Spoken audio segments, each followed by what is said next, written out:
All right, I'm gonna text you this guest list. It's all in the 11 o'clock hour, or email it to you, whatever. Yeah.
Duncan Holder on a Wednesday, May 16th. Larry Holder, Clyde Verdane, Dave DeCorbier here with you. Jeff is almost finished his European vacation. I wonder if he's hung out with Chevy Chase, just going around in circles, seeing Big Ben in Parliament. I don't think he actually went to England, so I think he's just been in France, and I'm not really sure where else he went. Maybe he went to like Luxembourg or Monte Carlo or Crete. Maybe he ventured off to Crete or Cyprus. Now you get into Greece and everything. It's still Europe. It's still Europe, but it's still in that general vicinity. But it's close enough. Like, it's really close on a map. Yeah, you'd be surprised how easy it is to get to a lot of these other European nations from, deep in the heart of like the EU. Like, if you're in France, you can easily hop over Greece, or you get to Monaco, or you get to Italy, or get to Germany, or whatnot, what have you, Luxembourg, all that kind of good stuff. But don't worry, when Jeff gets back, he will, like he did yesterday,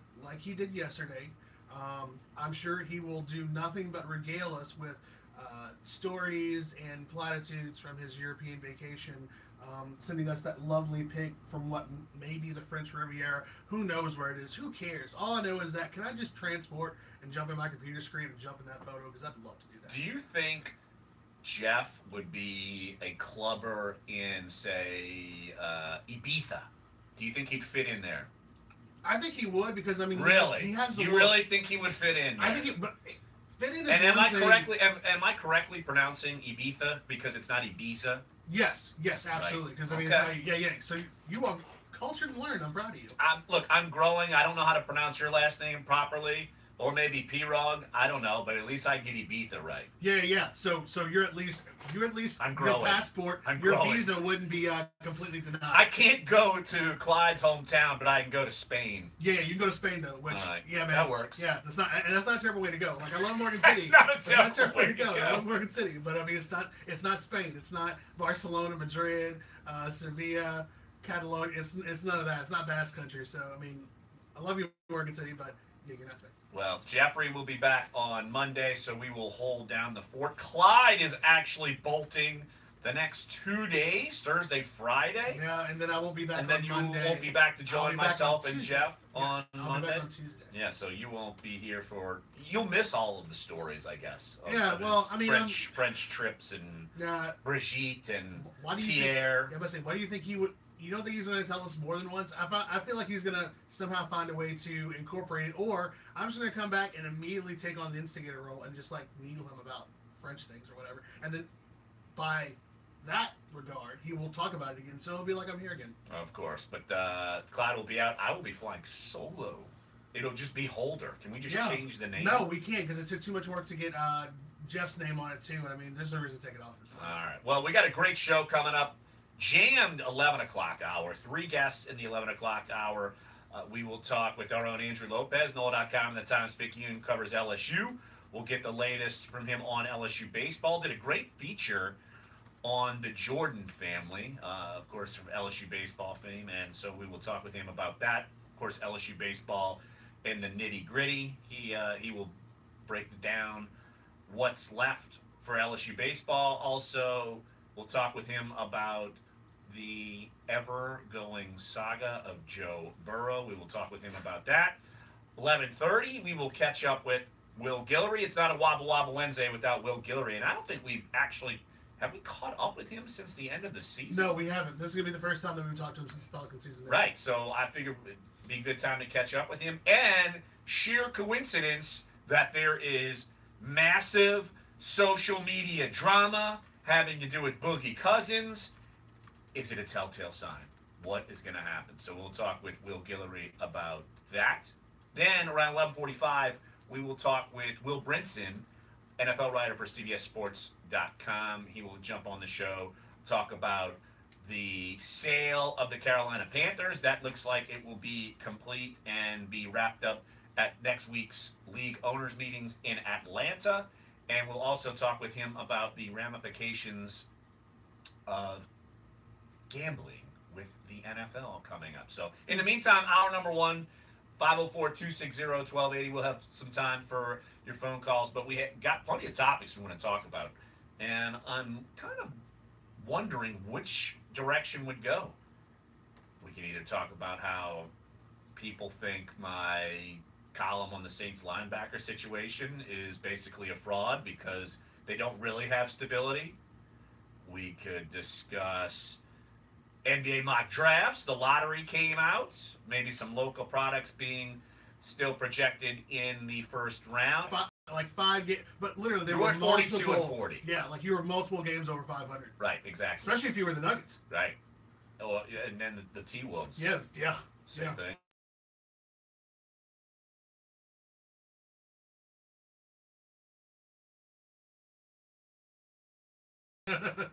Surprisingly, it's not us. Yeah, surprisingly, we didn't win something that we normally would. And we could go. This is the direction I want to go into. Okay. Joe Burrow, savior of LSU, right? He's still great. the savior of the LSU Tigers. He looks like he might be. He might not even be attending LSU. Also true. He is making a third visit. He is going to visit the North Carolina Tar Heels. He's already visited Cincinnati. Just to rewind, Joe Burrow is a graduate transfer quarterback from Ohio State. LSU had him for a visit this past weekend. They're, of course, all over it, which I don't know why I'd be saying of course. That would certainly mean that they're not sold on any of the quarterbacks that they have currently on the roster. And that's another piece to this puzzle. But Greg McElroy, of course, former Alabama quarterback on the SEC network, he was on an Alabama radio station. I think it was in Birmingham. Let me get exactly which station it was. WJOX 94.5. Oh, yeah, that's Feinbaum's old station. So, yeah, I've actually been on that station a few times. So, yeah, it's Greg McElroy was being interviewed and brought up Joe Burrow, of course, LSU. They're definitely paying attention to what's going on in the SEC. And McElroy was asked about Joe Burrow and how the Tigers haven't had an elite quarterback in some time. Here's McElroy's quote. I would love to see LSU with a quarterback in my lifetime. Unbelievable. Outside of Jamarcus Russell, name a quarterback. I thought Mettenberger was really, really good, but they could only do so much with him because he would make some mistakes. I mean, I would love to see Joe Burrow be that guy. Added, the thing about playing quarterback at LSU, and it goes for a lot of positions and a lot of spots throughout the Southeast, they haven't exactly been lacking talent there. There's plenty of guys at LSU over the years that could flat out throw it. I mean, how many guys have they recruited at that position that have been 5-star guys that they just couldn't put it together week in and week out? Brandon Harris. Or they would get a little rattled, or they would make bad decisions. It hasn't been for a lack of talent. And you're throwing out Brandon Harris. He's just That's just one of them.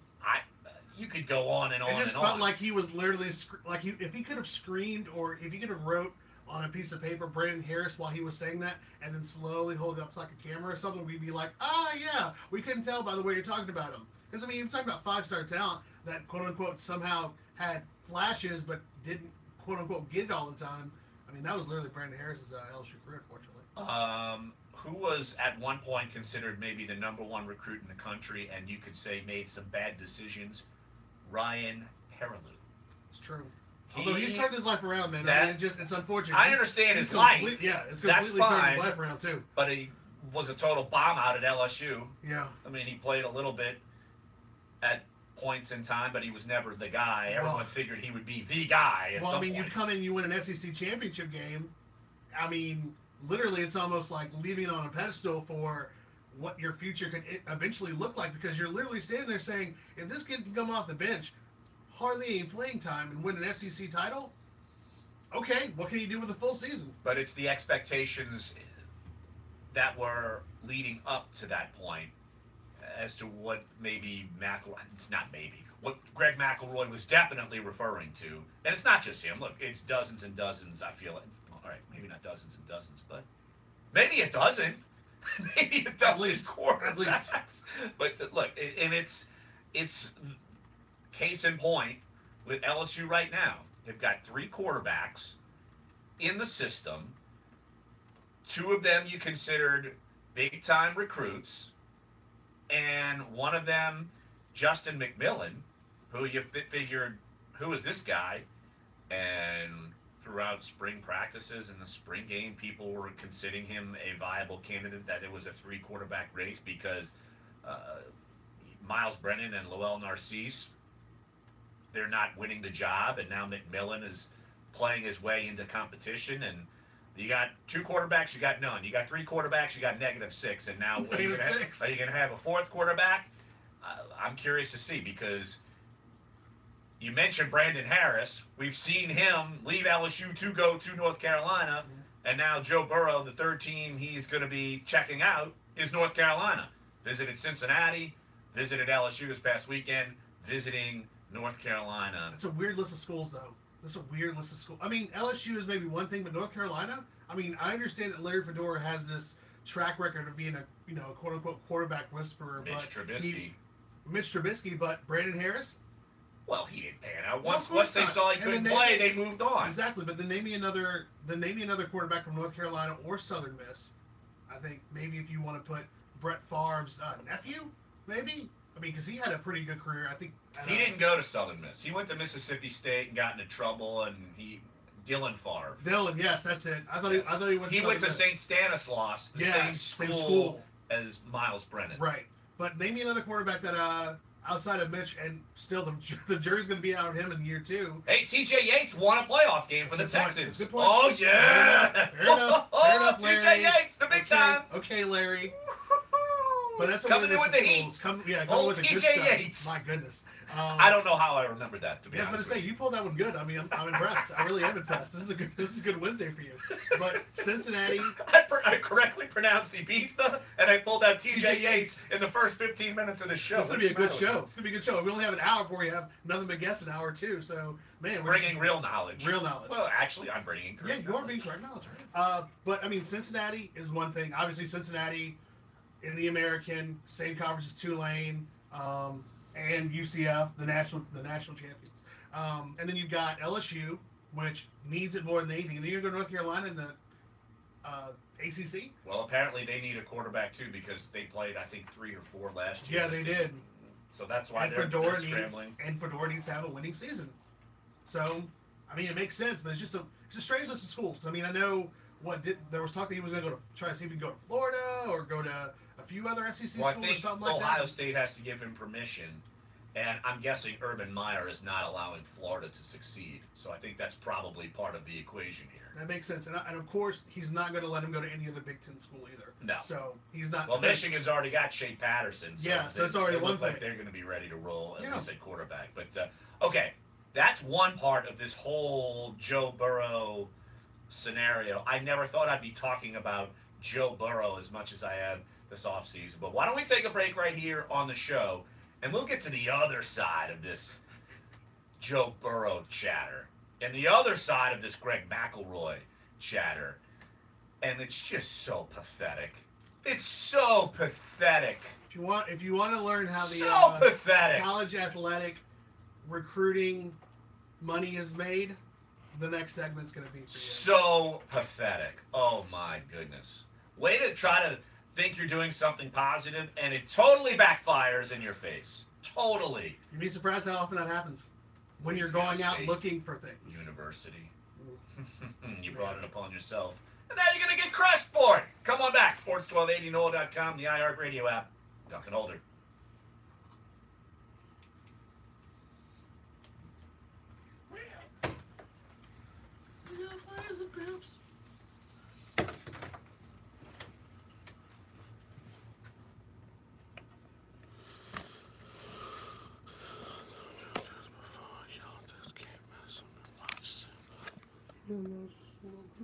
Poor Steve Ensminger. Yeah, indeed. I do love that the largest photo and most up-close photo is of Matt Flynn. I also want to take partial credit for that, knowing full well that I mean, really? That's going to be glorious. Only school to have 7 quarterbacks drafted in the last 20 years.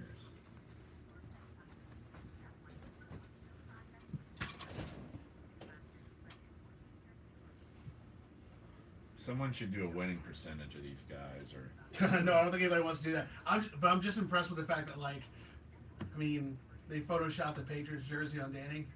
Oh yeah. I mean, well, everybody does that. I mean, Lord. It almost looks like they just put his head on Tom Brady's body. Oh. Which could also be correct. Yeah.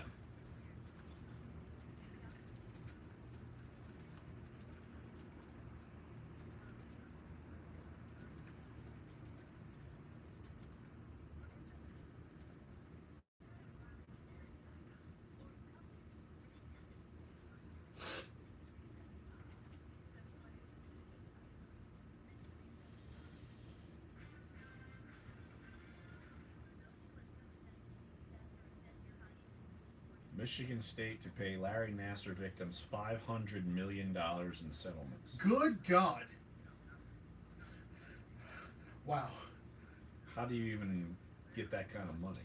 Well, I mean, let's be real. Like, universities aren't just... I mean, universities are going around telling people they need more money to be able to survive, but, I mean, they're sitting on millions of dollars in endowment funds and endowment money that they get from, you know, fundraising and all that kind of stuff. They're just sitting on for in case something happens. Right. Well, something has happened. I mean, $500 million worth of something happened? I don't know about that. Yeah. Come compete to be the best here, right here. This is so stupid. This is This is so stupid. I mean, it's so stupid.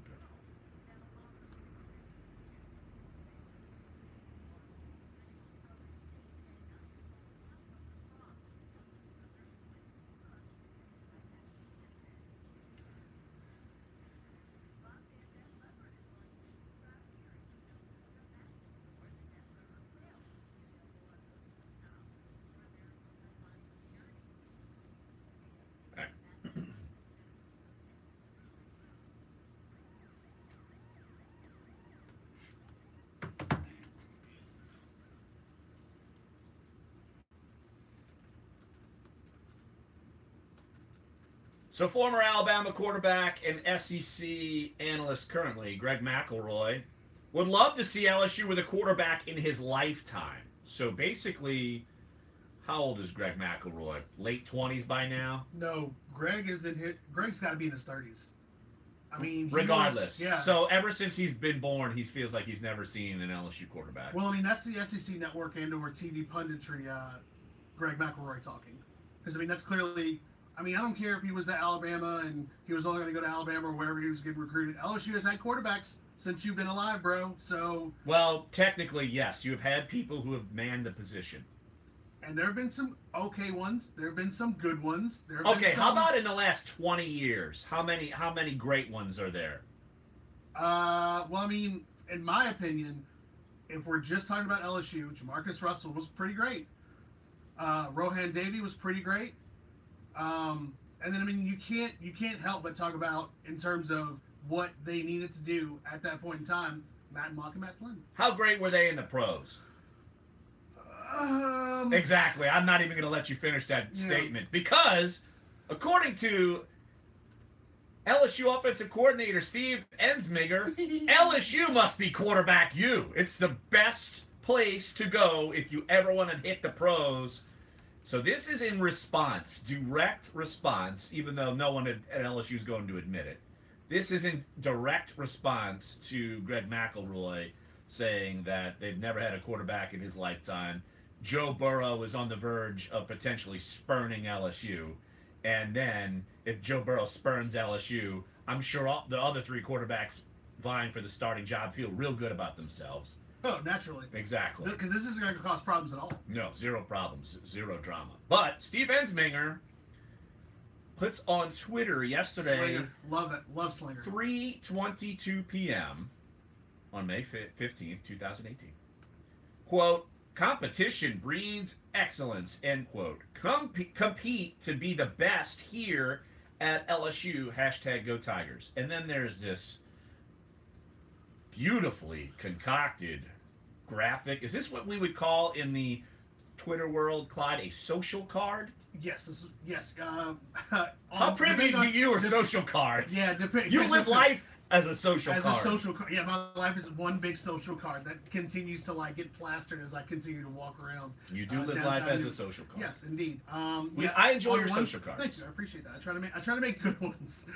This ones one that make sense. is not a good one. I mean, it's an okay one. It's not. I mean, first of all, I mean, I know the people who made those cards. They are uber talented. They are so talented. It's literally what they can do in 5 minutes would be something that I would need to learn a year to be able to do, because it's not easy to make these graphics. It's not easy to come up with how the design is great. The design is great. The concept is brutal. I'm sure the concept was not the designer's concept. No, 100%.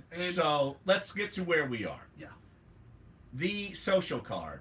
LSU is the only, and of course there's a big line drawn under only, SEC school to have 7, the number 7 is circled in a yellow stencil looking thing, 7 quarterbacks drafted in the last 20 years. Now, okay, you're thinking Jamarcus Russell, and probably that's it. You're wondering who the other people could even possibly be. Who could they possibly be? So, they've got them in, I'm guessing this is order of when this happened. Yes. From they're starting most recent to latest. Let's start with who just got drafted, and we'll work backwards. Danny Etlin, Zach Mettenberger, Matt Flynn, Jamarcus Russell, Matt Mock, Rohan Davey, Josh Booty. Okay, let's marinate on this for a second. So you've gotten 7 quarterbacks drafted in the last 20 years, and I just rattled all of them off. Yes.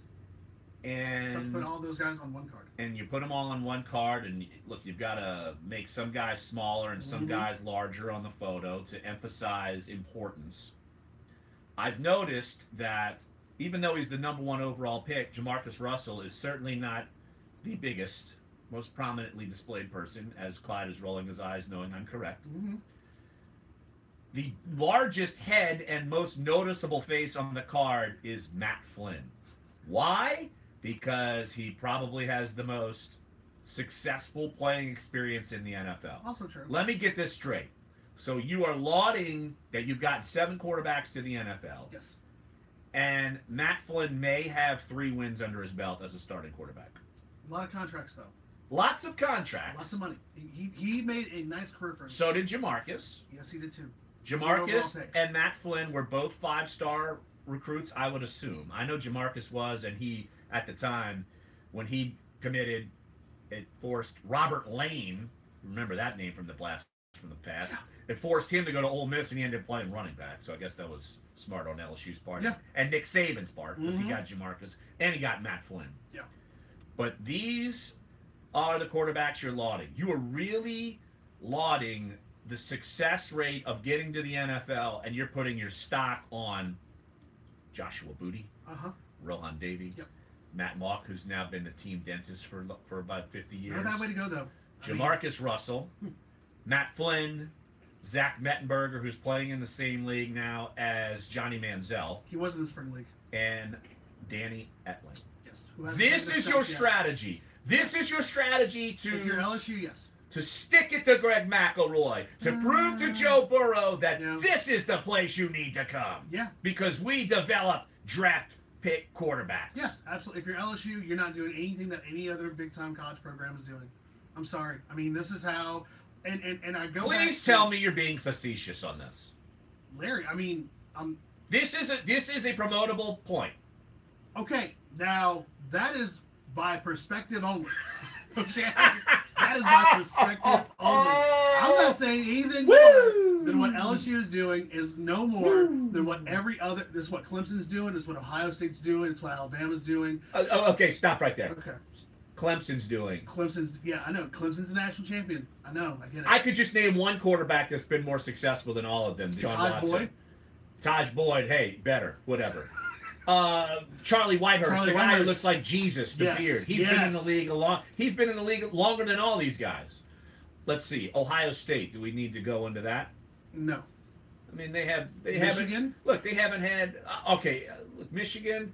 Last I checked, Tom Brady's been pretty good. Yeah, he's been pretty good. Yeah. There's been a couple other guys that have been all right. How about Delaware? They have one quarterback, and he's better than all of these people, even though he's a stiff now. Even you don't think Joe Flacco? No, I get it. Joe Flacco. I get it, man. Look, I understand. And again, like I said, why has this gotten me so revved up? Because it's dumb. This doesn't help you. This hurts you. Well, this hurts you as LSU. How do you not see that? Well, because when it comes to the actual currency of college athletics, about this. Yeah, you are fired, and I love it. I love it. Fired up Wednesday. Larry, I'm gonna hip you to. I know you're going to come from SID land. No. I'm not going to. But I mean, I want you to. But I'm going to do it in a way that I think you will appreciate, because it's not necessarily about taking a side. It's about trying to understand the process and how it works. How about we take a break and get me to that process? Yeah, because it makes me just as angry. Because it makes me just as angry. All right. I'm not about this, and I think that it's inherently a problem among college athletic departments that are struggling to find out how to pay athletes. But we can come up with as many graphics as we want to get said players in their head and make them come to our school. It's whack, it's bogus, and it's useless. All right, we'll dive more into that coming up. Don't forget, 7 quarterbacks drafted in the last 20 years from LSU. Quarterback U, right? QBU. QBU. DBU, QBU, RBU, LBU. Maybe you go to Cal and you could become Aaron Rodgers or Jared Goff. Maybe that. But you gotta go to community college first. So? Just saying, you gotta take that same route. So did Mettenberger. Josh Booty played baseball. So did Matt Mock. That's true. Danny Etling went to Purdue. He couldn't win a starting job, but he's a good quarterback, He's a good quarterback. Hashtag good quarterback. Hashtag Danny Etling is a good quarterback. Sweet baby Jesus. Sports 1280, NOLA.com, the iHeartRadio app. Dunc and Holder.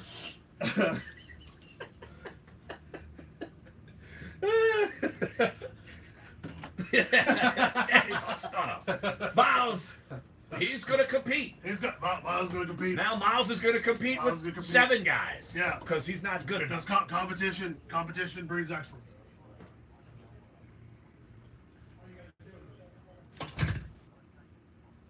God, this has got me mad.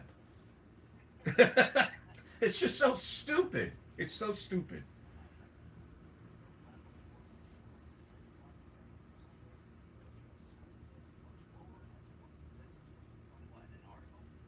No, the offensive coordinator, after Greg McElroy ripped LSU for never having a quarterback, and because the Joe Burrow kid is going to visit somewhere else, basically trying to laud that LSU has had the most quarterbacks in the SEC in the last 20 years drafted.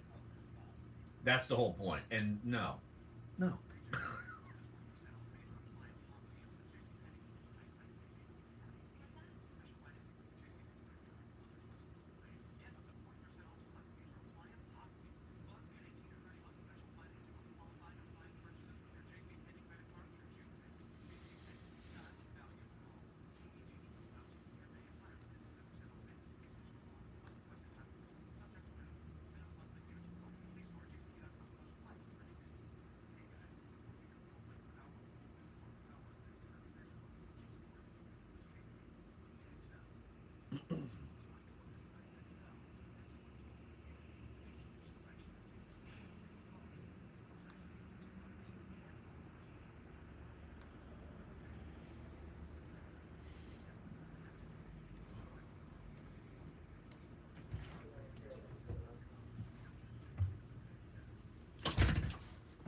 Joe Burrow, come on down to LSU. You could be Josh Booty. Maybe Matt Mock. What about Rohan Davey? Come on down. It's your pipeline to the NFL where you play 0 games in the NFL. But you're drafted, so let's do it. You know, Rohan, I think, had a longer career with the Patriots than most people probably realize. Oh, he was a backup for a long time. Yeah. But, I mean, that's still, at least it's still an NFL career that John Manziel ain't getting. So, do you feel like, man, no, there's the let me be NFL SU QBU backup QBU. That's what LSU wants to be as. If it backup QBU in the NFL. It helps them.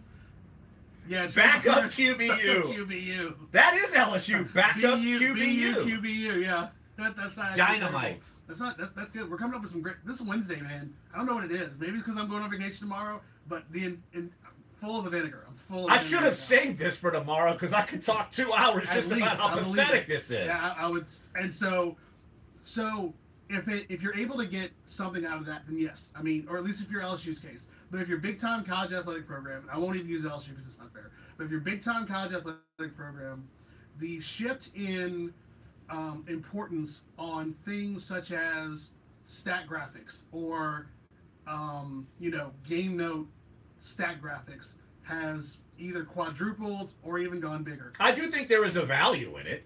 There, of course, just don't have a dumb idea like this one. Here's the thing, though. Like it's like I said before 2 segments ago. This is the current.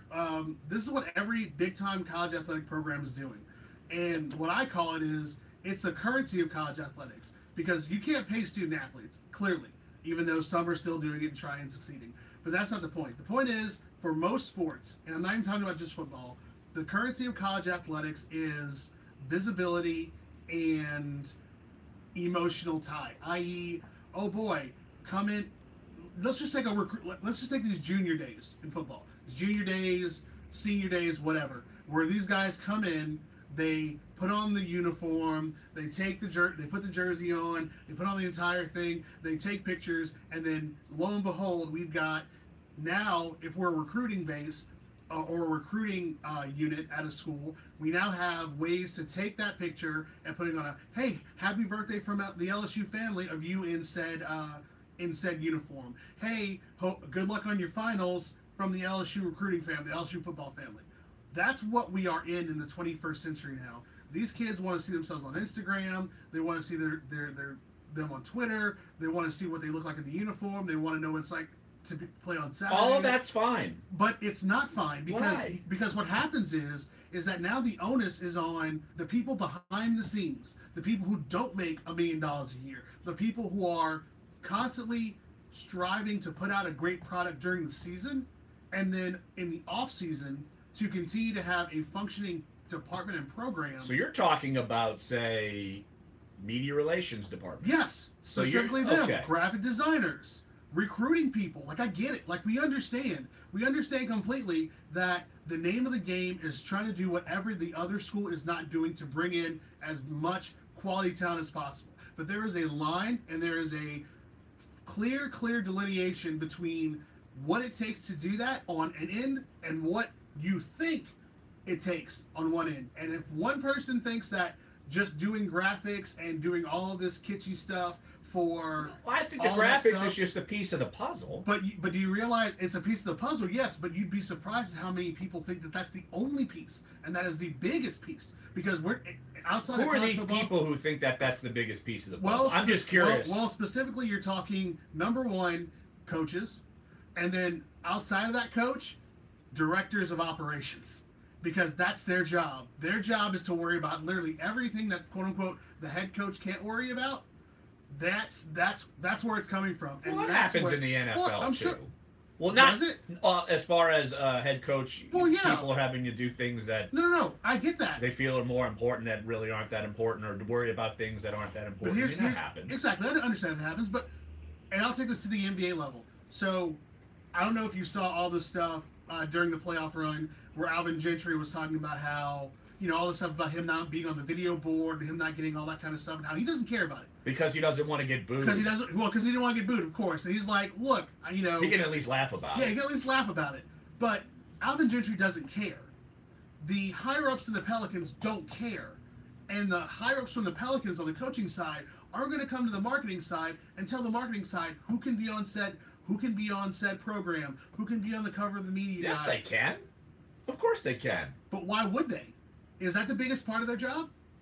But a lot of people micromanage too much. They certainly have every right to do that. They have every right to do that. But and the people below in the marketing department probably better follow, or head coach will say, see Joe Blow over there, out, and they can get rid of him. I mean, a lot of these guys make the calls. They make the calls, but show me a coach that is making the calls and also winning at the same time. Well, I'm sure there are actually examples of that happening. Yeah, I would imagine maybe Steve Kerr is maybe one of them. But there are a lot of people who don't consume themselves with some of these things. Now, Right. Okay, let's shift back. Yeah, All let's shift right, back to it. we're venturing Yes, off. Let's venturing shift off, back come to college.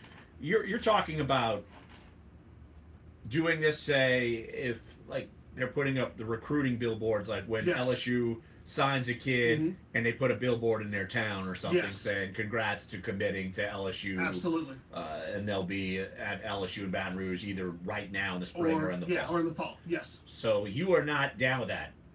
No. Jeff, I know he's talked about this plenty of times that I forget, is he okay with that, or I think he has a problem with maybe them spending money Yeah, on since that. he's not here, but yeah, but I mean, I really don't remember what his stance was. That's not good. and I guess, But your stance is, but you're coming from Here- having worked on that side. Yeah. You're not good with them putting a billboard. Why not? I don't see the harm in it. Here's Me what I'd say. personally, I don't. Here's what I'd say more. Do you think it's a waste of money, or are you think just glorifying the kid too much? I think it's a little bit of both, but here's what I'll say. I am forever going to be pro student athlete in this. I am 100% going to always be, if the whole point of the collegiate athletic experience, or the college experience as a whole, is to give them an experience, a total experience, that isn't just athletics, but is 100% educational, playing at the highest level. I am about that, because literally, I think working in college, I think the beauty of it is that it's an experience that I think you're able to help not only give to somebody else, but help put on. And I'm not saying that these types of recruiting materials, such as billboards or birthday cards or Instagram posts or Twitter posts or any of that kind of stuff, is that far off base. I'm not saying that it's not. I think, look, if you got to do what you got to do. My problem comes in when I know that I see a lot of some of my former compatriots and some of my former colleagues on a bunch of different levels, whether it's the SID level, whether it's the marketing level or graphic design, where there are at least a dozen other things on the plate that they have to do. But all that stuff gets shifted because someone in the football office heard this interview with Greg McElroy, stop what they and completely stop what they're doing and say, I need you to put 7 quarterbacks on a graphic that you're going to need to do 7 times to get the way I want it to be, just so that we can put it out. You're fighting for SID rights. Yeah. Graphic designer rights. That's what you're fighting for in this argument. Because they're the first ones on the front line. They're the first one on the front line to get. So that was really the point of this whole thing. Yeah, you're fighting for SID rights. Yeah, I'm fighting for and graphic designers and marketers, because there's a lot of people who do 24-hour-a-day work and don't get 24-hour-a-day pay. Who would have thought that was the basis of your whole anger on this? Not that LSU is openly just putting out stupidity. Well, here's the thing, though. Here's the thing, though. Because you have no say in the message. But here's the thing, though. I certainly have a say. No. I mean, if you're a graphic designer, you have no. You work for them. Here's the thing, though. So you get told from the higher ups that they want you to make this graphic. Obviously, you're doing what you're told, right? Now, you have no say in the matter, even though you could probably come out and say... Well, no one here is blaming the graphic designers or the SIDs. I'm sure it came from higher up, and they have to portray the bad message. It's probably not their message, but now it looks dumb. Right, and so what do you do when you know that something like this is probably going to get widely panned because it's not necessarily the message that you feel would be the best thing to put out? You have no choice. And so it puts out, and then we're here talking about it, and you get riled up about it because it looks dumb, because it is dumb, because it's not necessary. Because Alabama could put out the same thing, and Alabama would be wrong too. I mean, it's just like Anthony. They should just put Joe Namath, though. Yeah. Kenny Stabler. Yeah, it's the same thing too. It's like they should have put Y.A. Tittle in that bad boy, and LSU would have been accurate. Exactly. Put Come Y.A. Tittle on. on that bad boy, right? Exactly. Right. But I mean, it's just like Anthony Smith said on the YouTube. Like, shout out to Greg McElroy, but name me another Alabama quarterback. No, people on Twitter are saying the same thing, that Greg McElroy doesn't have a leg to stand on. Because it's not like Alabama's put out any of these. Look, A.J. McCarron's done nothing. Yeah, Greg McElroy did nothing. I mean, I get that, but it doesn't mean he's wrong. It doesn't mean he's wrong either, but I mean, it's just picking one note over another because you're calling out someone else's flaws when your school that you also rep also has the same flaws. Well, Alabama's not running around chasing quarterbacks because in they don't May need to, because they don't have any, because they actually get the ones that they want and work with the system and they win. Do you think it's that? I mean, obviously, when you're talking about having a quarterback situation like you have at Alabama with Tagliavoa and with Jalen Hurts, and then with obviously Tagliavoa's brother, who apparently is also coming to the school, it's an embarrassment of riches. It is. And I mean, regardless of if either one of those guys goes on to the NFL, they're still national champions. And the only thing that Alabama people will remember is that one came back and came in the second half of the national championship game and completely won the national championship on one of the most miraculous plays at the end of college football. And I mean, that's the only thing people care about. So Greg McElroy going on and talking about how LSU needs to have a quarterback. Well, yeah, dude. Everybody needs to have a quality quarterback in college football, or else you don't have one. But LSU hasn't had one in eternity, essentially. And for LSU to come out and say we produced all these NFL quarterbacks. Outside of Shea Patterson, has Ole Miss had one? Eli Manning. Outside of Eli Manning. Outside of Eli Manning. That's all I need. Yeah, that's true. That's all I need. So do you need what one? Do you mean? So you tell me that one really great one is better than 7 possible backups. Joe Flacco, and he's no good in the NFL right now. Do you think Pitt claims him still? They would love to. They could claim Dan Marino. They could claim Dan Marino too. Yeah, like if you leave if you just shut it down, walk in and say, "What, Dan Marino?" I mean, I can make all these arguments. Can you claim one? LSU can claim Y.A. Tittle. That's what they've got. Burt Jones. Burt Jones. They could claim Burt Jones. I'm trying to think. Someone in the '80s. Is there anyone else that I think we're missing from that? Either way. Yeah, man, I don't know. It's one of those weird things. But either way, all I'm saying is, Dave, can you hear us? What the hell just happened? Oh yeah. Our mics sound like they went out, but we'll keep talking either way with the music playing. No, now we're on. Yeah, now we're on break. Just happened? What just happened? Oh, okay. Because it just died. And yeah, like our headsets just died. We were like, what? Test, hello, 1, 2. Hello, I can't hear. Yeah. I can't hear. Clyde and a mic. Well, you hit the button. You gotta hit the button again to get the audio. All right. Can you hear us? Test. Anyone? I don't know what's going on. Okay. We're good. I thought we got so mad that we got cut. Yeah, we're so mad we broke everything. Clyde. SID rights. I saw someone post yesterday that that marketing people, graphic designers, and SID should unionize. I'm like, that's not a terrible idea. But it's true because I mean, as crazy as it sounds, that's if you are a PR person and you're like, look, like this is a good idea. I get where you're coming from. Yeah, but I say look, this is a good idea, but like there might be a better way for us to do this, but it doesn't matter because you're talking literally. Well, it doesn't matter. It doesn't matter. I've seen it a zillion times happen in Saints land. That happens. That happens everywhere. That happens everywhere. I just feel like there's a difference between you putting yourself on the firing line due to your own faults, as opposed to like letting somebody else. No, that's what PR people do. They take the bullets. I know, man. That's the whole thing. There's some, yeah. I mean, I agree. Fight for PR rights. Fight for SID rights. Go pick it. Go pick it in front of LSU. Bonnet. Fight for SID rights. I'm not going to do that. For Kent Lowe. Kent Lowe's head on a stick. No. Fight for his rights. No. Let's not do that because Kent just had heart surgery. Fight for Kent Lowe's rights. His right to write a bowling column in The Advocate. At least once a month. Right. And sometimes twice a month.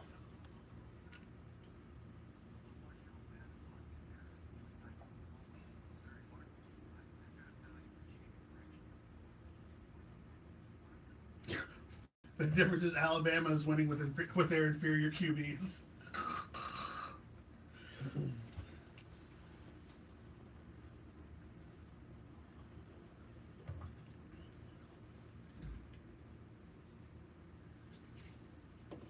Let's not bring up Dalton Hilliard.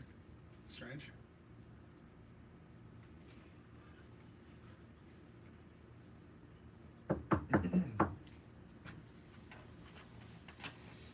That gets me. Apparently, Coach O came in and cut off your mic because he does not want to both fight. of our mics. He does not want to fight for SID rights. Of course not. No one ever does. But then everybody wants to run to their SIDs when something goes wrong.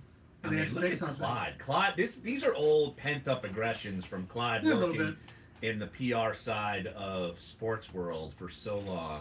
And now there are a lot of good people in it. There are a lot of good people. Of course, there are a lot of good people. And now you found your avenue on Dunc and Holder. No one's listening, so it's fine. Stemming around. As one person said, I'm comparing red apples to green apples. I don't know how, but okay, sure. They're both delicious and they are both delicious, nutritious. Yeah, and good for you. But if you do a bad graphic, sorry. I mean that just looks bad on everyone, and that's the bullet. That's the name of the game. Sorry, fight for SID rights. That's unfortunate. It is unfortunate. Yep, it is. But you know what's unfortunate?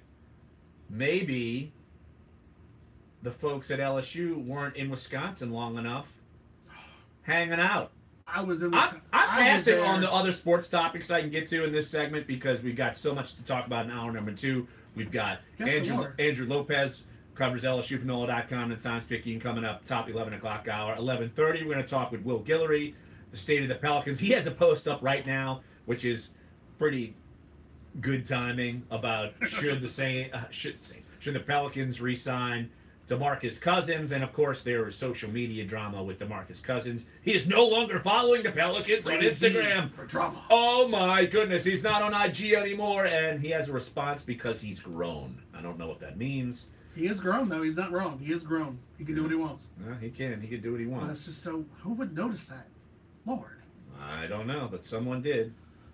Also, we've got some other chatter as far as NFL-wise, gambling-wise, Carolina Panthers ownership-wise. We'll talk with Will Brinson, NFL writer for CBSSports.com. He will join us around 11:45. But I will say that I've known that Wisconsin has had a reputation for being quite the consumers of alcohol. And according to USA Today, they have certainly given the reputation some merit. And I'm basically saying, man, I'm surprised that New Orleans was nowhere on this list. But I guess when you hear all the cities and what kind of climate they live in, maybe most of the year, so. Yeah. USA Today has a graphic up. I tweeted about it yesterday. And we're sidetracked, but it's Dunc and Holder on a Wednesday in the middle of May, and so we'll do what we want. Do what we want. Cities where Americans get the drunkest. Most drunk. Top 10 cities with the highest percentage of adults who drink excessively. Now, people are asking me on Twitter, what does that mean? And I don't have that. And USA Today is sourcing 24/7 Wall Street, which, okay, I guess if that's a good enough source for them, I guess it's a good enough source for us to spend 3 minutes on the radio going into actual real sports talk in the next segment to talk about. But, let's see, 1, 2, 3, 4, 5... 6 of the top 10 are in Wisconsin. 2 cities are in Minnesota. 3 cities are in Minnesota. 1 is in Montana. And, well, this does have to do with sports. The drunkest city in America, according to this, is Green Bay, Wisconsin. God bless them. 26.5% of the adults in Green Bay, Wisconsin drink excessively. And I'm sure it's on specifically 8 times a year, 2 preseason games, and maybe a playoff game. Definitely especially when it gets to about November and it's freezing. Yeah. I'm assuming, but here's my thing. How do you drink so much if you're outdoors when your drink freezes? Well, I mean, they have things for that now to where, or I'm sure drink warmers that keeps them so cold. I'm sure they fashion their like hand warmers and their mitts like to hold the drink, to warm the drink, to keep it from freezing. You probably have to drink hot drinks and drink them quickly because they will get cold quickly. Yeah, probably so. I mean, that would be a great story. That's for probably one of the reasons why. If you're actually outdoors like Green Bay, like you have to be. Like number 4 is Madison, Wisconsin. That around, that of course. is That's college town. College town, but it's only number 4. Which is a surprise because I figured that would be much higher because it is a college. Number 2 is what is this? Eau Claire. Yeah, Eau Claire, which I don't understand. I know nothing about Eau Claire. If someone wants to call in and tell us the virtues of Eau Claire, I don't understand how they can be number 2. Even though if I don't know anything about Eau Claire, that's probably why you do drink. Appleton is number 3, and that's basically I fly just outside. You fly into Appleton a lot of times to try to get into Green Bay. What's a cool bar there for the game against Wisconsin? I went to Buffalo Wild Wings. That's all I could Of find. course, you loser. That's all we could find. That's all you could. That's not the only thing in Appleton. No, it was close enough to the hotel. Yeah, I figured that too. Yeah. That's because you're lazy. You don't want to walk. That's not. I can't remember if that's you or Jeff. Maybe true. That might be true. Yeah. If it's right there, I'm just gonna go. Of course. Absolutely. So Madison 4, Fargo 5, North Dakota, Minnesota, Oshkosh 6, Missoula 7, Grand Forks 8, Wausau 9, La Crosse, former, and some other city in Minnesota. La Crosse, which was used to host Saints training camp, is number 10. So, all right, hour number 1 is up. Hour number 2 is on the way. When we get back, we'll talk with our own Andrew Lopez, of course, covers LSU for NOLA.com. Great story yesterday on Brock Jordan. Absolutely. Want to talk with him about that. Really good story about the Jordans and Brock Jordan, who's a big LSU fan of his brothers and a fixture at Alex Box Stadium. 11:30, we'll talk with Will Guillory about the Pelicans. 11:45, NFL with Will Brinson of CBSSports.com. So come on back. Sports 1280, NOLA.com, and the iHeartRadio app. Dunc and Holder.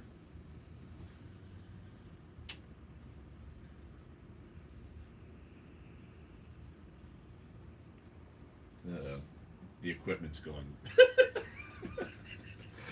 I'm like, I don't know. Where is it? Oh, there it is. Hopefully this song doesn't have any expletives in it. I don't think it does.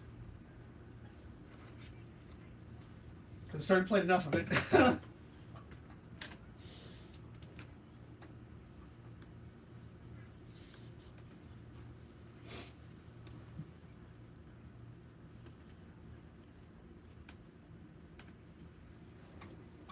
We can talk about this whole Laurel or Yanny controversy.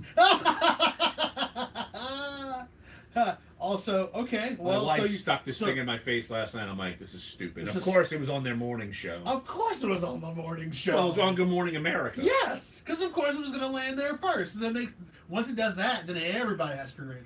Oh, it's like the blue sweater. The red, the dress, whatever. Yes. Dress. Mm-hmm. Yes. Hi.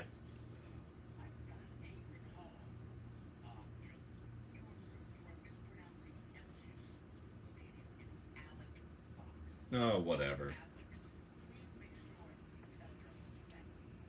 Man, that's what they got out of that? Yeah. Good. If it's... Yeah, even though there's an X there. Even though there's an X there, and everyone else has Alex. Yeah. Oh, boy. I'll call it whatever I want. Call it...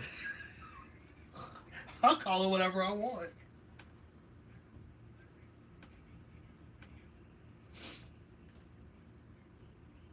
I'll call it whatever the hell I want to call it. You're calling it my show. I'm sitting in the high chair.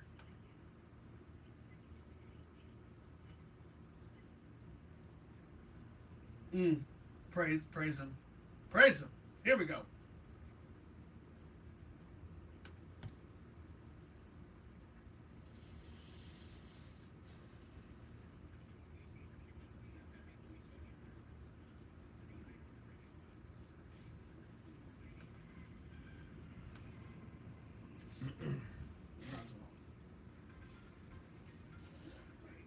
Here's the good news. Good news, we fired Sam Allardyce. Sam Allardyce is out. Hired a new director of football.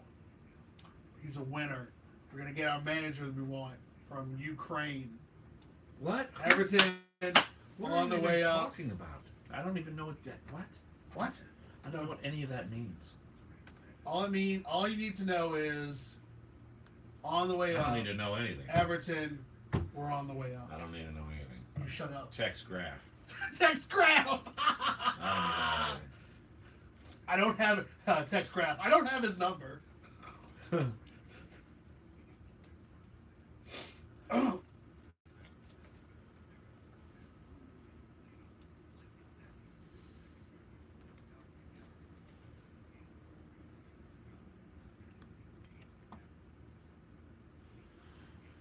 need to know anything.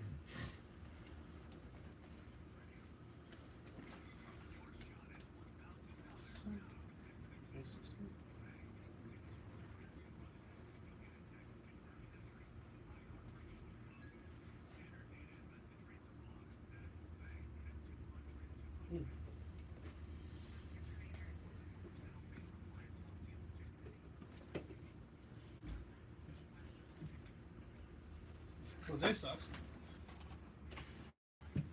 Yeah, we don't need to deal with that. Yeah. We're not gonna have it. We only got one open segment. Yeah, we only got one open segment. But don't worry, there's nothing in there to talk about. And it'll be on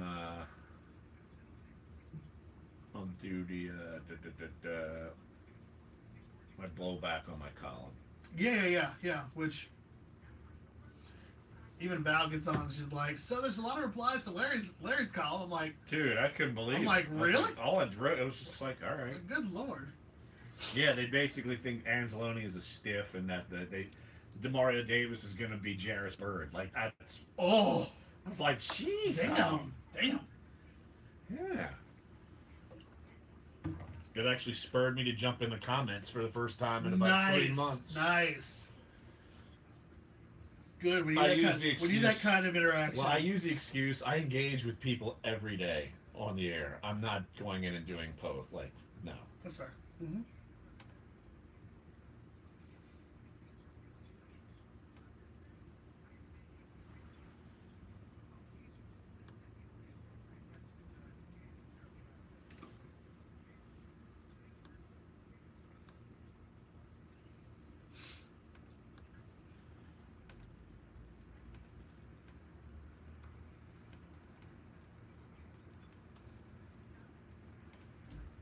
How was that pizza place, by the way? Down from the building, down from the office. That's fine. Yeah. I just need something to go along with this Chinese that I have from last weekend.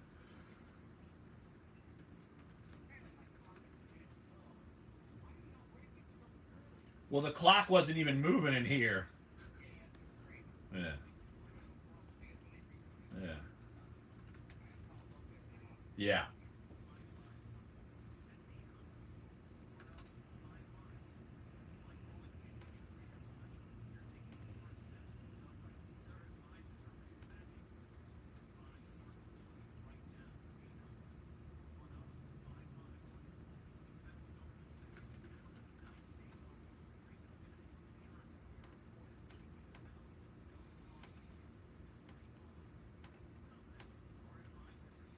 Well, I'll blame LSU for my Alex box. Well, I went to school there. That's what they called it, and apparently they changed it. Right.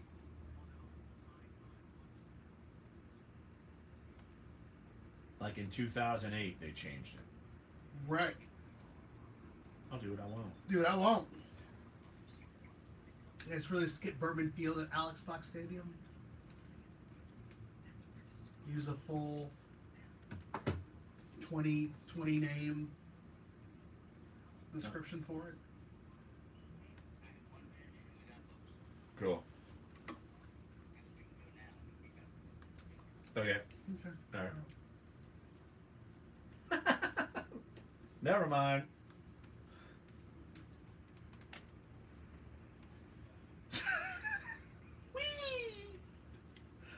Wow, Wednesday.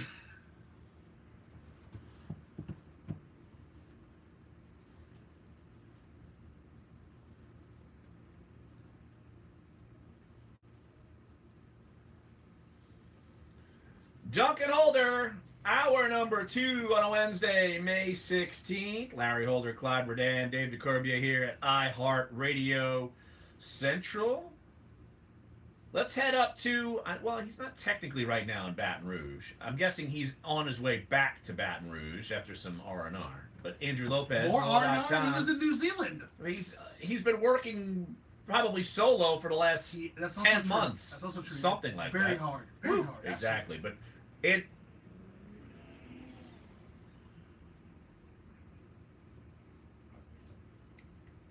I hear that. I'm in on that. Do what you do, dog. Absolutely. But please, you jumping on the show. And first off, were you upset that you were left off of the social card where LSU has had the most quarterbacks drafted in the last 20 years in the NFL, even though it's basically the most fraudulent promotion I've ever seen in my life?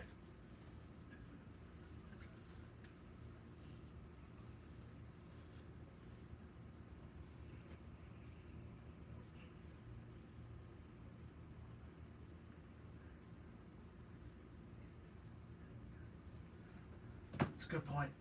It's a good point.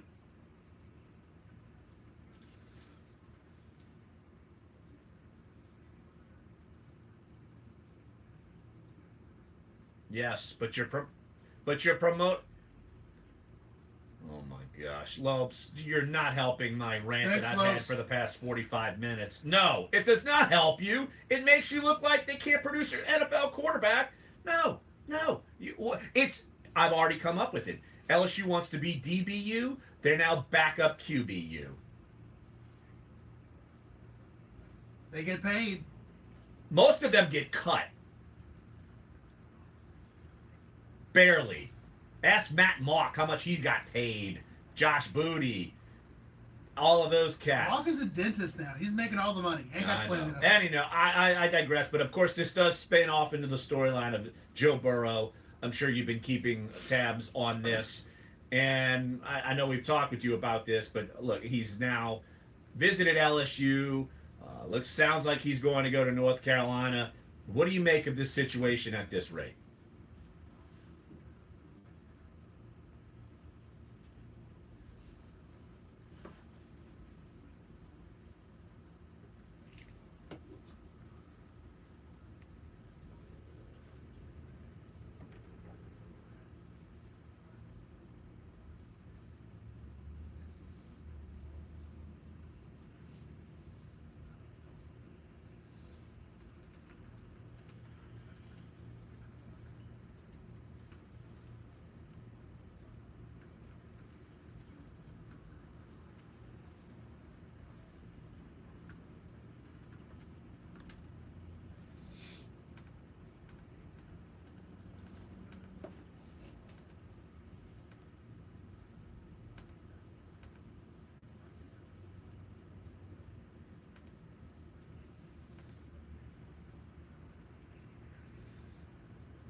Lopes, that was leading into the question. You brought up the scenario.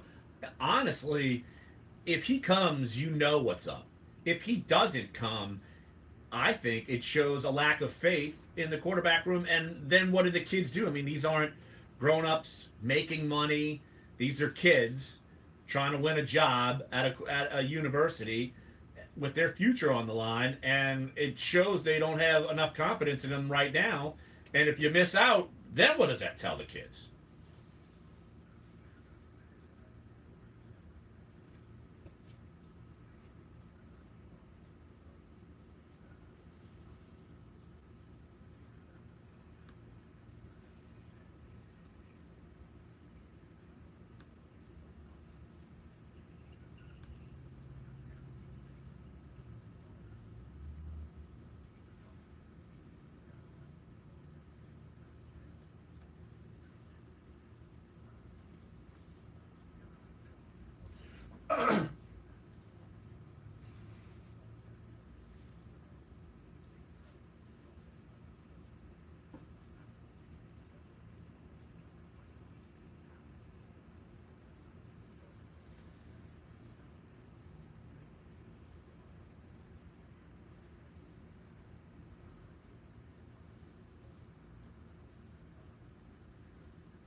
Yeah, that was going to be my question too, specifically in how they were going to go into the recruiting stage for next year. Because I know what Grant Gunnell is the big name target that they're trying to go after to get him in their coffers going into the future. And I mean, if you're talking about bringing in another Big Ten quarterback that has at least 2 years of eligibility, it means that you're like you said, this person's going to start or is going to be looking to start, and that means that 2 years from now you're going to have somebody else, hopefully in the wings, ready to take over. And how do they attack that recruiting pitch going forward for quarterbacks in the future?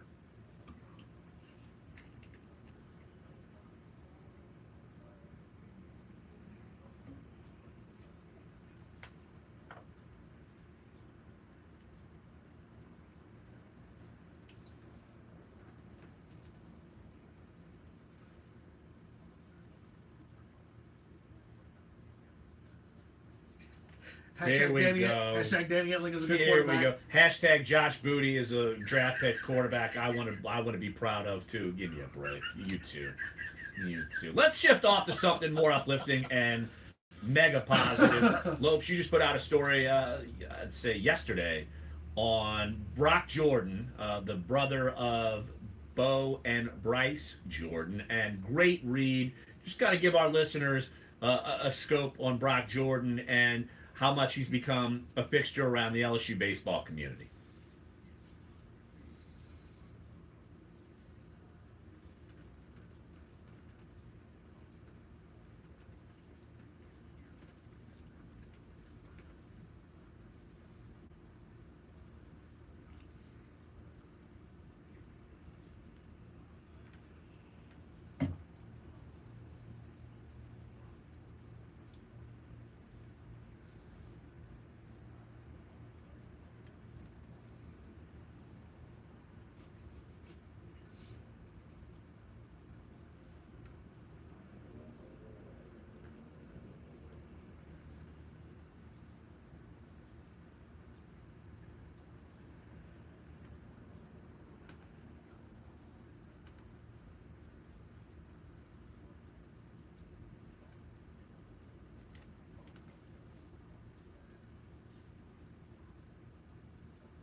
Sure.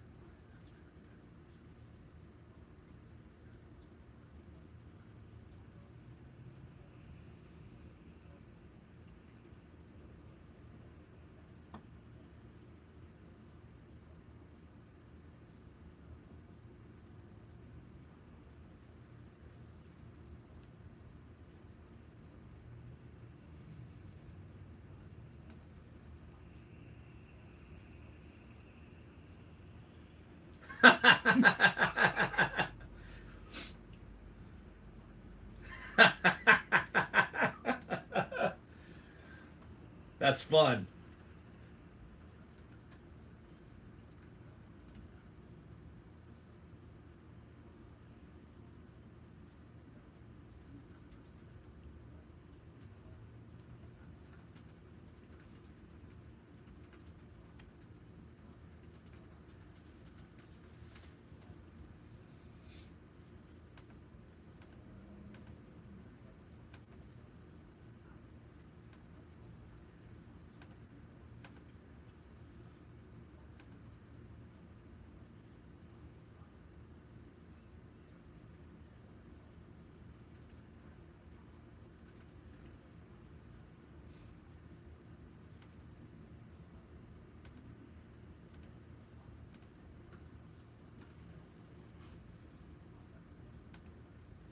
Great story. Go check that out at NOLA.com. Hey, Lopes, we'll let you run here. I know you're just getting back to it. I appreciate you jumping on the show. And again, no on the promotional 7 quarterbacks. No, just can't say anywhere else in 20 years. I'll take the kid out of Delaware who is still a stiff but won a Super Bowl here in New Orleans. The last time the Super Bowl was here, Joe Flacco. Delaware has more clout than LSU. Hey, Lopez, Delaware. I get SID. Can't answer that question. Here we go. Lopes, you probably weren't listening to the show, but he was fighting for SID rights. He was so worked up that someone made a graphic designer do this because the idea was now we're talking about it so that you can get angry about it. He acts like I'm blaming the SIDs or the graphic designer. No. I'm blaming Ensminger for throwing it out there. It's silly. Love it. Adios, Lopes. Good talking to you. Bye. Andrew Lopez. NOLA.com, the Times. That was our best interview with him on the show. Oh, boy. I thought it was our best interview with him on the show. Yeah, literally me saying, bye. Bye. Go away. And him laughing as he Exactly. knowing full well that today has been nothing but shenanigans. No, it hasn't. It's been good conversation that people have been talking about because 7 quarterbacks, that's... So what if it's true? Why? It's not something you actually want to promote because of the people you have. It's not something you want to promote. Interesting.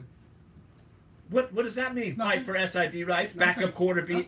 Backup QB? No, you just said something about not wanting to promote it. I don't know, man. I can promote how bad it is all I want. Yeah, you can. Exactly. Well, you put it out there for me to absorb, and I've absorbed it, and now I've given And this is what you're spitting back out. Exactly. All right. Some folks are absorbing my Saints linebacker column on NOLA.com right now. Up to their veins, as the kids say. I think they are, and they're getting a little salty about it. So we'll talk about that. 11:30, we'll talk with Will Gilder about the Pelicans. Boogie Cousins no longer following the Pelicans on IG. It's panic and chaos everywhere. The Graham. Whatever it's called. I don't know what it is. And then 11:45, we'll talk with Will Brinston, covers the NFL for CBSSports.com. Come on back, Sports 1280, NOLA.com, the iHeartRadio app. Duncan Holder.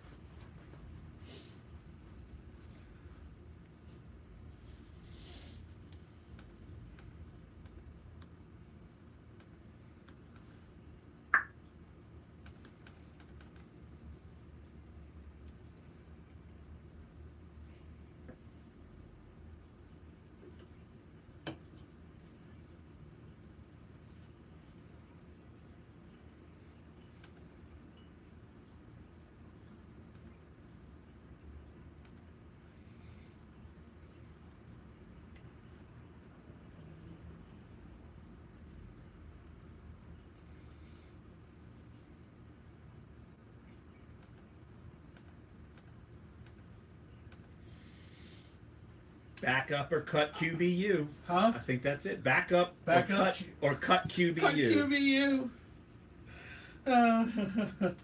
Jeez.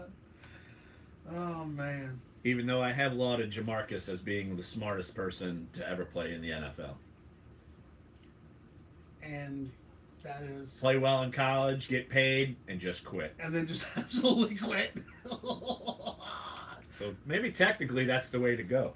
But now the rookie wage scale, you don't get as much money. So. Yeah, that actually kind of stinks there, yeah. Jamarcus is the reason to push for because of that. It's true. Hey, man, he's one of the richest people in Alabama. No, not this segment. Not here. All right. Oh, great. Jeez. Joe and Kenna. Oh, well. It might torpedo my... I hope not. Because literally, dude, 259 comments? Jeez, really? I'm sorry, 190.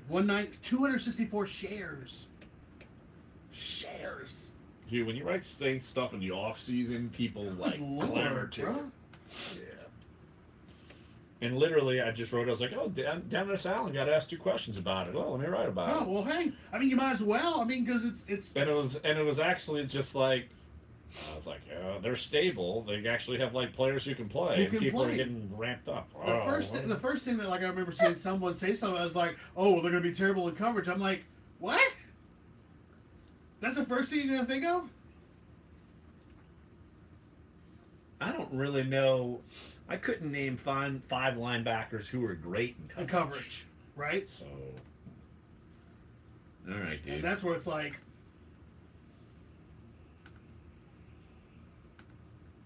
who is this? Joe and Kenner? Joe and Kenna. All right.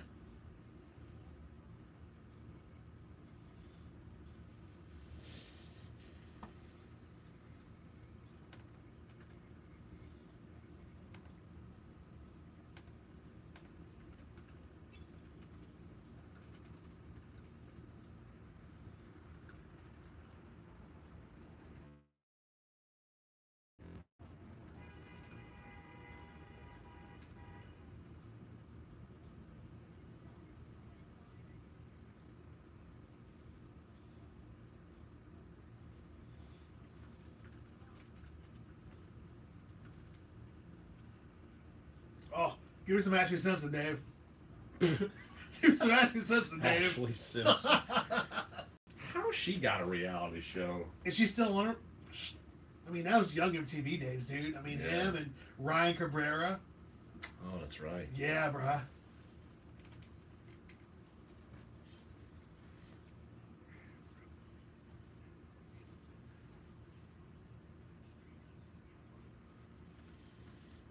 Squeeze in a phone call here. 504-260-1280 is the number. Let's go to Kenner and talk with Joe. What's up, Joe? Thanks for calling the show. What's up, Good. man? How I'm are fired. you? I'm fired up, man. Yeah.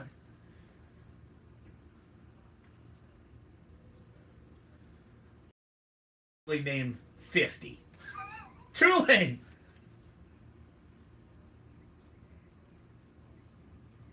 Tanner Lee just got drafted, and he went to Tulane at some point. It's true. All right, see ya. Man, I love it. I just wanted to hear if he hears, Laurel or Yanny. I mean, that would have been my next question. Oh my gosh, Dave, do you know what that is? I'm wondering. The Laurel or Yanny? What Please, you hear just when tell you me play no. Thank you. it? Don't even start. Just ask. I was just asking a question. That's all. Clyde, I promise. you're trying to torpedo this show knowing you are not going to be on tomorrow or Friday. Maybe. Yeah, I know. Although I have the utmost confidence in you that you're going to be able to handle these 2 days by yourself. I should. I need to find something else. I could have taken this quarterback rant and done 2 hours with literally no 2 hours, commercials none. and just breathe fire. Well, I mean, you would have been breathing unlike me because you know how I get because I just stop taking any air and I just let it all You out. just go. I just go. I don't know how you can hold your breath that long speaking and I just you, don't. I mean, you just go on. I know. Fight for SID rights. Yeah. Back up QBU. For behind the scenes people, right? I It's not kinda just SID I rights. kind of well, and graphic design rights And marketers.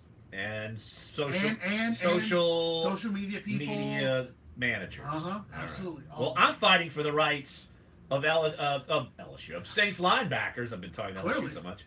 Wrote a column yesterday and did not realize that so many people are spicy about the Saints Real linebacker spicy. situation. I wrote it, and it's stemming off of Dennis Allen's comments, and we played them earlier this week. We played them on Monday, and well, we actually played them yesterday since we did a little best of show. But you heard him twice already about his thoughts on the linebacker situation. And I simply wrote a column saying that I feel like the group is as stable as it's been in quite some time. And you can look at it in a couple of ways. It's stable because there was no mass turnover. Every year for the last few years, there've been massive turnover. Demario Davis is coming in. He's going to be the 5th different week 1 starting middle linebacker in 5 years. You've had Curtis Lofton, Stephon Anthony, James Laurinaitis, A.J. Klein, and now this year is Demario Davis. Okay, so obviously that shows a little bit of instability, but you still got Klein. You got Manti Te'o, you got Alex Anzalone coming back, you got Craig Robertson.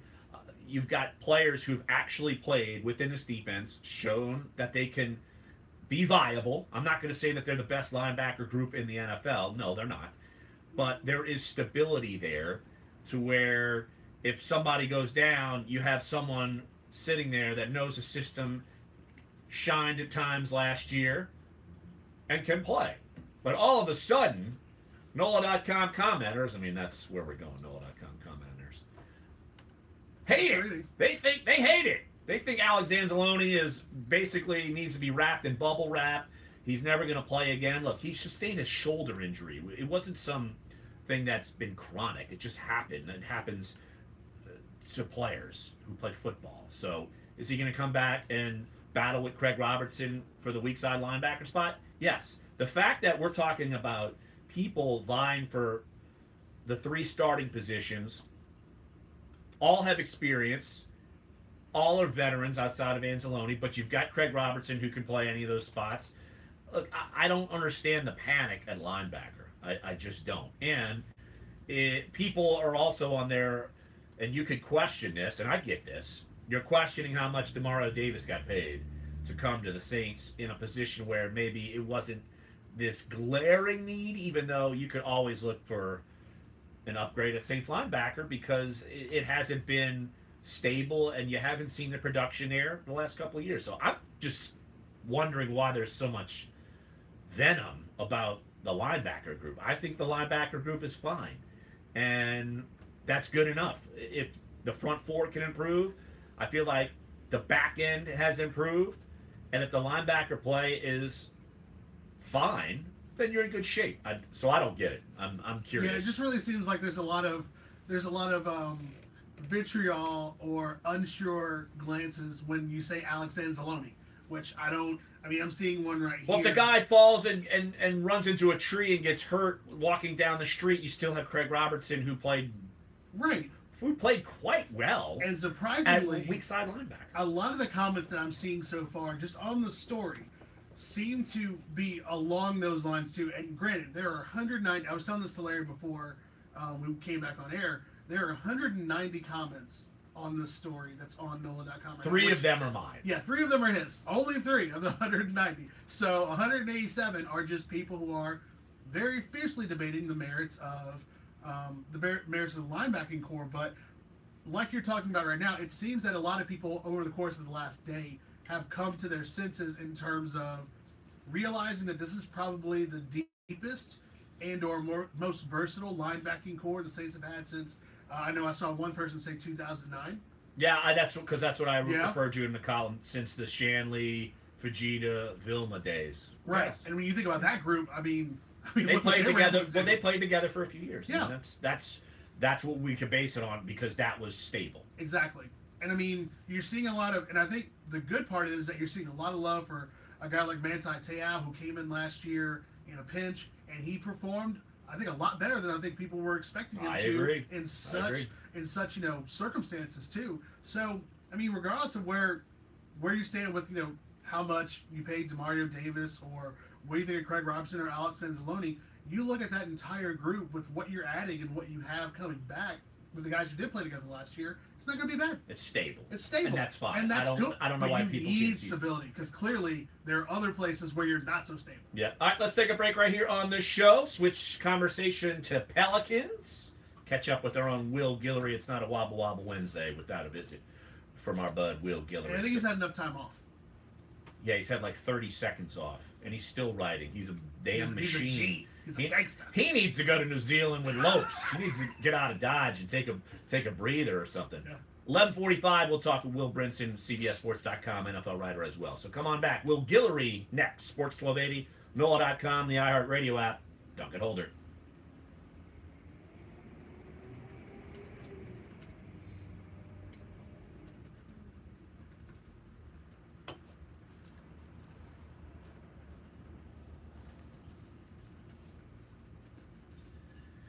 See, Clyde, this show was pretty cruise control. I had it all mapped out for you. This was really good. I had it all mapped out for you, buddy. This is so good. I'm so excited. It feels so good. The next 2 days are not mapped out. Yeah, the next 2 days, I'm really going to be hoping for you that You know who I have coming on tomorrow? I have Greg Bensel coming on. Are you serious? To talk about Lone Sailor and the Preakness. Preakness. Yeah, that's true. That's good. That's good. I have Catherine coming on Friday to make sure she better give me my picks. Nice. Because I'm taking the ticket and I'm letting it ride. Very nice. That's good. I'm just betting it all. That's okay. Good. Good. You can't do any worse than Jeff did. Right. Just let it ride. I've never seen this money. I'm gonna let it ride. Yeah. Hey man, I think that's a better way to go about it. Absolutely.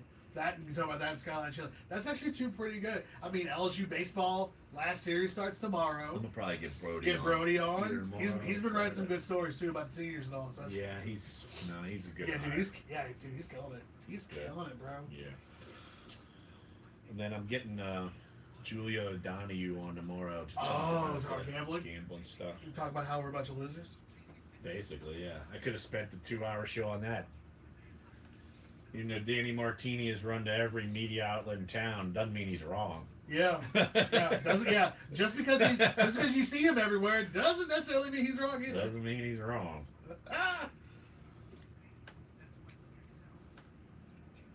I'm actually good buddies with the guy who beat him in JP, Dominic Impastato. Yeah.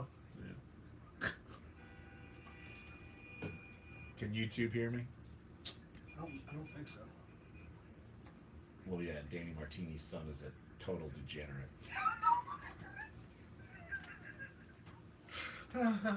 Spoiled brat degenerate. Luxuriant lifestyles.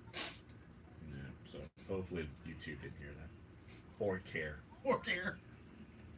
But, I guess I wouldn't have any problem telling it to the guy's face. Yeah, so, I mean, you got that. Like the son's face, I wouldn't have any problem telling it to his face. So I guess that's okay. So I guess it's okay. Yeah. Yeah, I guess it's all right.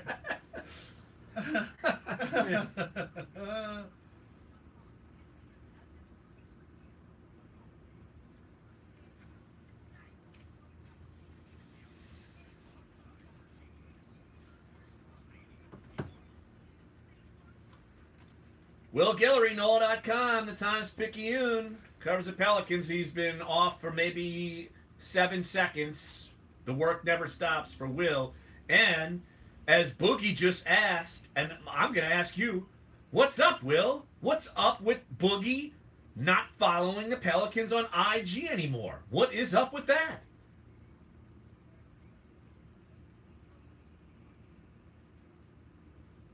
Exactly. So what's up with that? I'm glad that that's the way you started it. Man. You're like, what?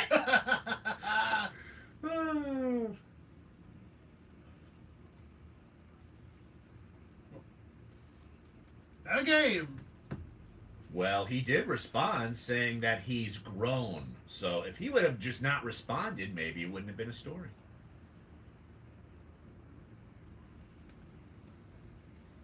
That's what I said. I mean, he's a grown man. He's a large man, too. I wouldn't go around telling a man like that to his face, man. Why you stop following him on Instagram, bro?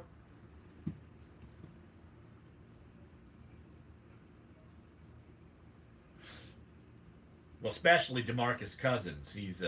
Sometimes he could be a little bit irascible, and so that wouldn't be good. No, but look, you put up a story which I know is planned. This wasn't in response to the IG panic and chaos, but about DeMarcus Cousins. Look, this is going to be a chatter all off season, and we really haven't caught up with you because you've been so busy and all these other things have been going on around us, but.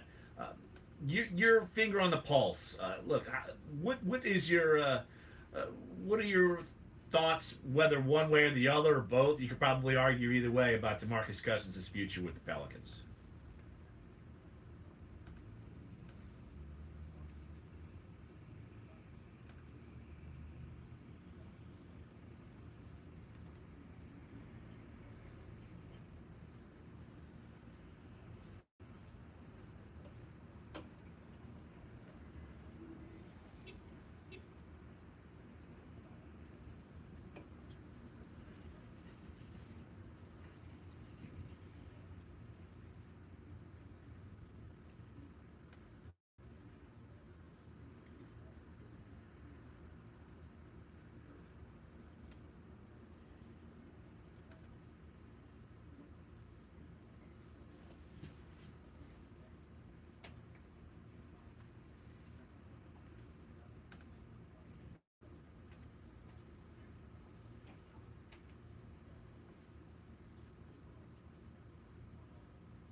By the way, DeMarcus does follow the Pelicans still on Twitter. We have to make sure that that is put out there. Just a heads up. I did the research. It should be. I think so. It's a sounder. Clyde is going to make a social card. It's going to have like an X through IG. Yes, absolutely. And it's going to have like a check mark next to the Tweety Bird. That's Mid-May radio, baby. You got to love it. Mid-May sports radio here in New Orleans. Clyde is raising his hand. I think he has a question for you. Go ahead, Clyde. Yes, I do. One of the things I thought specifically after the season was over that really seemed to make a lot of sense to me was the idea that the Pelicans going into this offseason, the biggest thing that they need more than anything is consistency. And the consistency of having a group together for multiple seasons to be able to get to really kind of have what the Warriors have, what the Rockets have, what a lot of these teams who are consistently contending for playoff spots are not having the roster turnover. Talk a little bit about specifically your thoughts on how the Pelicans front office can go about not only keeping this group together, but keeping this group together long-term enough. And then when you add in guys like Frank Jackson and Chuck Diallo with their continued growth, how that all can continue to play into the upward trajectory the Pelicans want to be on.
Will Guillory, NOLA.com, the Times-Picayune covers the Pelicans. Join us right here on Dunc and Holder. Will, Bovada, gambling odds makers website that I have been attached to many, many years, even though I don't gamble at all. I just love odds. And the Pelicans were put on the odds, put on the table to be in the market for Paul George. Now, it wasn't great odds, but they were put on there. Do you see any scenario where they balk at Cousins and try to go after Paul George?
Speaking of LeBron, he's about 2 games closer to being able to dominate this entire offseason and this summer transfer window.